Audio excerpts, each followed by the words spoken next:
இப்படிப்பட்ட ஒரு சூழ்நிலையில் உண்மையில் காங்கிரஸ் கட்சிக்கு ஆதரவாக இருக்கின்ற ஒரே கட்சி திராவிட முன்னேற்றக் கழகம்தான். தோழமை கூட்டணி என்று வந்துவிட்ட பிறகு அவர்கள் ஒருபோதும் முதுகில் குத்தியது இல்லை. கடந்த பல ஆண்டுகளாகவே நீங்கள் பார்த்தீர்கள் என்றால் திமுகவும் காங்கிரஸை விட்டு அகன்று போய்விட்டது என்றால் நாடளவில் காங்கிரஸை நம்புவதற்கு யாரும் தயாராக இருக்க மாட்டார்கள். எனவே காங்கிரஸ் கட்சிக்குள் பலருக்கு அப்படி ஒரு எண்ணம் இருக்கலாம்.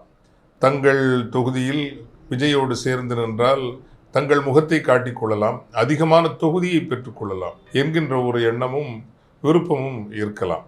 அந்த அடிப்படையில் தான் காங்கிரஸ் கட்சிக்குள் பலர் விஜயோடு கூட்டணி சேரலாமே என்று விரும்பியிருப்பார்கள், அந்த கருத்தை வெளிப்படுத்தி இருப்பார்கள். அதே வேளை அப்படி சென்றால் வருகின்ற பாராளுமன்ற தேர்தல் என்பது தமிழகத்தில் காங்கிரஸ் கட்சியால் சந்திக்கவே முடியாது என்கின்ற ஒரு நிலைதான் வரும் என்ற அடிப்படையில் திமுகவுடனான உறவுகளை ஒரு நெருக்கடிக்கு உள்ளாக்கக்கூடாது என்கின்ற ஒரு தேவையும் இப்படிப்பட்ட ஒரு குழு அமைப்பதற்கு பின்னால் இருக்க வேண்டும் என்பது என்னுடைய கருத்து.